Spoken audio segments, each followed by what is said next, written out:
What's up, YouTube? It's Southern Comic Geek coming at you with the end of the year 2019 recap video. I've seen all these other people put out these videos about the top so many books in their collection, what were the best reads for the year, and all that kind of stuff. Well, I've kind of got a hodgepodge of notes, as it were, right here, and wanted to put them all together and mix match, and hopefully somebody will get some enjoyment out of all this as we recap 2019 and collecting for me. So kind of as starting off here, I had gotten out of collecting comics and just recently got back into collecting comics. So while that is good and that is bad, the bad part about it is it made it exceedingly difficult to choose which one was my favorites, because I picked up so many big ones, at least big ones to me, this year. Because everything that I've got now essentially came from this year, because I had gotten rid of my collection several years back and just recently got back in this year. I have managed to amass a little over 3,000 comics, a lot of those being runs, and then as we went along, I started picking up bigger key books and started getting sketch variants and signs, rather comics signed at Comic Cons and things like that. But, you know, that's just me. Everybody's got their little flavor, right? So, hodgepodge. So not only did I get back into collecting in 2019, but I did something a little different than what I used to in the past. I was strictly a Marvel, DC, Valiant, and even Image back in the day, because back in the day, Image was essentially just Marvel knockoffs. I've actually got into some indie books. One of those being Oblivion Song. Now, I never rode the Walking Dead crazy frenzy or nothing, so I've never read any of Kirkman's work before this. But I was in a shop somewhere, and they suggested, hey, this might be a good read for you. So I picked this up. And the great thing about Image that I like is that they always start out these things on the cheap, $10. And so that allows you to see if you really like it. And if you like it, you can pick up some more. Well, guess what? Image, it worked, because now I actually pick up the single issue copies and have gone back and picked up Oblivion Song #1 with the pink signature on it. So, hey, Marvel, DC, listen up. You know, it might work for you too. Another indie book that I've started picking up was Gideon Falls. Never been much outside the superhero genre, like I said, but this is kind of a horror take. But picked up the first couple of trades on it, and now I get it every month. So again, Image, kudos to you for knowing how to market your new books out to people. So that was kind of a new thing for me, but I have been able to pick up and complete entire runs in these last few months that I've been doing comics. Been able to complete volumes 1 of New Mutants, Cable, X Factor, X-Men Volume 2. That's the Jim Lee, what started with the Jim Lee run back in the early 90s. That X-Men, Batman Volume 2 and Volume 3, External Warrior, Rye, Harcorps. If you read any of my or seen any of my other videos on YouTube, you notice that I collect a lot of Valiant. Actually, I was looking at it the other day, and I actually have more Valiant comics than I do DC comics. I don't know what it is. They really speak to me. Some of people hate them. To each their own, right? That's the great thing about comics. You can say, hey, I like reading, I like the art, but I like the reading and art in this type, or I like the reading and the art in this type. And so you can all still come together and, you know, talk it over and see what you like or what you dislike about what you're collecting. So to each their own. Again, these are only one man's opinions, and that's what we got. So, so as far as the best read, again, going back through all these 3,000 comics that I've collected and amassed in these last few months of 2019, I've read a lot of books. But the comic series that really got me into collecting per se, so much so that I even collected not multiple copies of the same issue, but variants which has never been a thing for me in the past. Even when X-Men 1 came out in the early 90s, I kind of cringed at buying the same comic, even though it had a different cover, because I'm like, well, I've already read it. I've already seen the art on the inside of it. But this comic was actually instrumental in that, and so was House of X, and of course the series that followed, the reboot that followed. So kudos to Jonathan Hickman, who was able to take a failing franchise, which was largely done on purpose, because before Marvel, which is owned by Disney, bought Fox's rights from the X-Men back, they really didn't want the X-Men. So they were kind of purposely running it into the ground so that they can impose upon everybody the Inhumans. Nobody liked it. So they started bringing the X-Men back, but the damage had already been done. So what Hickman done was able to not only kind of revamp it, but he didn't just kind of rewrite the woodwork. He actually used some obscure characters to make some of the things that we knew all happen make sense. For example, how all these characters always come back to life. They die, and you're like, okay, big deal, they'll be back. Well, he kind of explains how the mutants are doing that. So kind of makes sense. So that was pretty cool. But picked up a bunch of these. I actually just picked up on eBay the Mark Brooks joining covers of Powers of 10 and House of X. Thought that was really awesome. So hopefully I'll get him to sign that at a con sometime in 2020 and get that slabbed after that. So let's talk about my top picks. Again, a very hard deal considering that all my picks, all 3,000 of them, came from this year. So it's kind of hard to whittle them down. There are certainly a lot of ties, but we're going to narrow it down to just comics. But I did want to give an honorable mention to this little guy. Everybody loves Baby Yoda. So this is from Kevin Esslinger, probably just butchered his name, but Comic Tom that puts out the mystery mail calls. These different ones come in different the mail calls every month, and for this month, Baby Yoda, which has been reaching a point of craze because of The Mandalorian, came out. So this little guy gets an honorable mention because he's so cute and it's an awesome print, but it's not a comic, so it can't be in the top 5. So my top 5, feel free to agree or disagree down in the comments below. Most of these are slabs. But I guess I'll start off with Iron Fist number 14. First appearance of Sabretooth. Got this at a 5.5. I bought it already slabbed. Just looking at it, it does look like it's got some pressable defects. So maybe one day I'll break the bank and open it up and see if I can get a better grade on it. Might even do it to get Claremont's signature on it. So we'll see. But that coming in at number 5. Coming in at number 4, as it were. Okay. Coming in at number 4 is going to be Wolverine number 1. Got Claremont to sign it. This was one of my first submissions and didn't realize pressing could make such a big difference. It'd probably make a half a point to a point higher grade on this.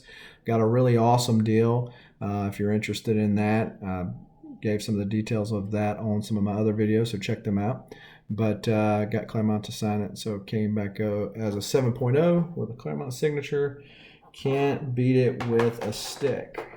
So number 3 would be The Batman Who Laughs, a really awesome take on this iconic character of Batman and Scott Snyder, and in this particular case, Jock. But Capullo does awesome work on The Batman Who Laughs as well. And got Scott Snyder to sign this for me. Came back as a 9.8. I lucked out on that because I didn't press it or anything. But thankfully, I guess, because it's a newer book, it was in pretty good shape. So that is in the old PC, and glad to have it. Now, number 2 is one that I got done at Louisville in November at the GalaxyCon there. a guy who, honestly, in full disclosure, I was not very familiar with his work, and stumbled across his table there. And I said, well, wait a minute, you write Bloodshot, which is a Valiant character. So again, a take on Valiant. But I said, well, do you draw Bloodshot? And he said, yeah. And had the Bloodshot 1 cover, and it was messed up. For those of you who are familiar with that, it was messed up where it was too glossy to really draw on it really well. So they were recalled by Diamond or whoever. I didn't send it back. I got it off the shelf, and he was kind of hesitant on doing it at first, but ended up acquiescing, and it came back really, really awesome. So got half of him being Rye and half of him being Bloodshot, 2 sides of the same coin, essentially. I guess they still are. They really were back in the 90s before they retconned everything, but I think they still are. And that is definitely one of my top picks for 2019. And number 1. Now, these weren't really in, and I really didn't gauge it based on value per se. More, hey, do I like the cover? Did I like the art? Was there a story behind the story? Etc. These are just my personal picks. Now on this one, because it's such a grail, I had to put this one at number 1. And this was 2.5. And as you can read on the label there, giant size X-Men number 1. Not the best and brightest version, but still rather expensive. These things ain't cheap for sure. I didn't really like this up here or down here, but I got it and X-Men 95, I believe, together in a combo deal, and felt like I got a pretty good deal. And so this was definitely a starter copy. Maybe one day I'll upgrade. But there's so many comics to get and so little time. So got to choose where those comic dollars go, because unfortunately I'm not like the government. I can't just print money and make it magically appear. If I do that, I get arrested. If the government does it, they get reelected. So it's amazing how that works.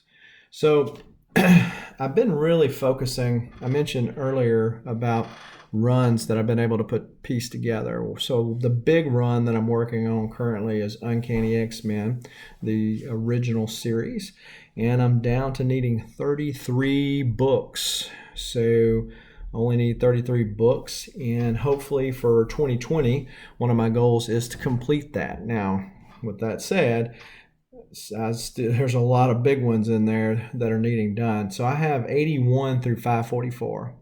Clap, pat me on the back. That is a big accomplishment.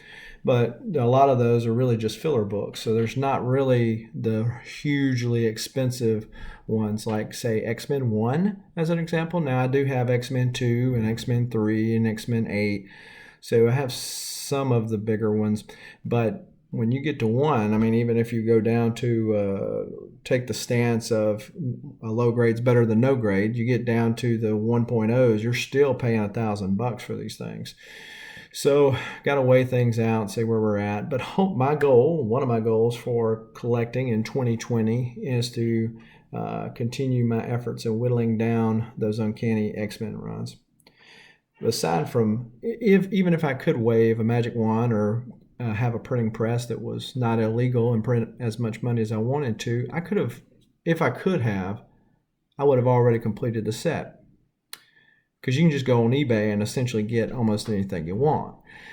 But for me, and I'm not saying I don't buy books off eBay. I mentioned earlier that I got a House and Powers book off of eBay just today. But for me, part of the thrill is the hunt. So I'm able to, fortunately, with my job, go to various comic shops in the various states that I'm in. And so I get to raid different comic shops and go to different cons and things like that. That's part of the thrill for me. It might not be for you, and if it ain't, great. But for me, it's the thrill of the hunt. And so even if I could have a printing press, I wouldn't have completed mine, because I would rather find those big grails like that out in the wild.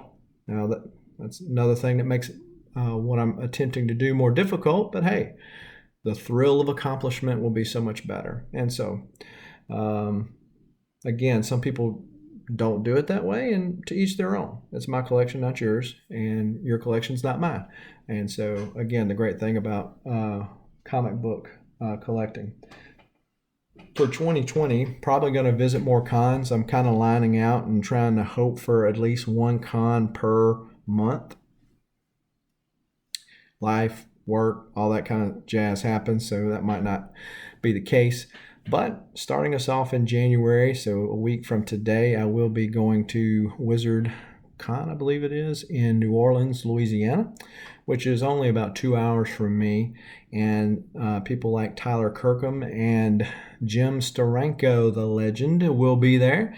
And so I'll be getting Steranko to sign Captain America 111 or X-Men 50, the Polaris cover. So really looking forward to that. Probably going to get Kirkham to do either a Red Hood sketch cover, got an idea on that, and or a Spider-Man sketch. So it just kind of depends. I don't know how his rates go.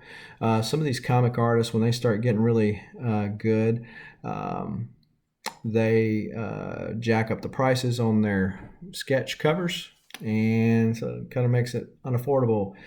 So depending on what his prices are like as to what I do, or how busy he is. Some of these artists are so inundated by autographs and panels and stuff at cons like this that they don't have time to sit down and take time to do my sketchbooks.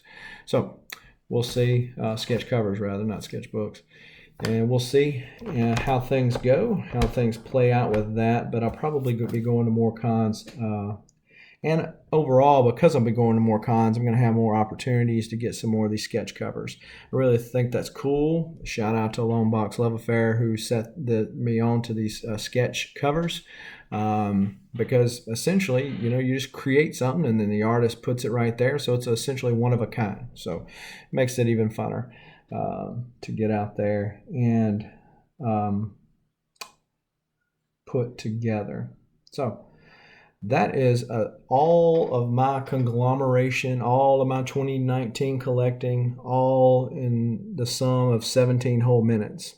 I don't know whether to feel thrilled about that I could get it in 17 minutes, or sad that it's only 17 minutes. In either case, take it as you will. But what are you collecting?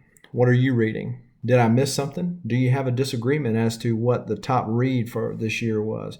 In your mind, what was the top read for you? What was the best book that you picked up and said, hey, I can't wait till next month to get the next issue? What book was it that you picked up that you had on your want list that you were able to scratch it off and finally say, bam, put it on the wall, you got it, it's in your collection? And what are your goals for 2020? Hopefully 2020 will be for you as well for me an even better year for comic collecting and comic reading than 2019 was. And 2019 was a great year. So a lot of good books coming out, a lot of cons coming up, and a lot of opportunities for a lot of good reading and a lot of good collecting. So hopefully everybody that's out there in the ether that's watching this will be able to have a great 2020 collecting. Comment down below, like this video, and if you will, please subscribe to the video and share it with your friends. We're trying to grow the YouTube channel, and the more likes, the more subs that I get, the more videos like this I'll do, or my comic haul videos, more of those that I'll do. So thanks again for watching. Happy reading, happy hunting, happy collecting. Till next time.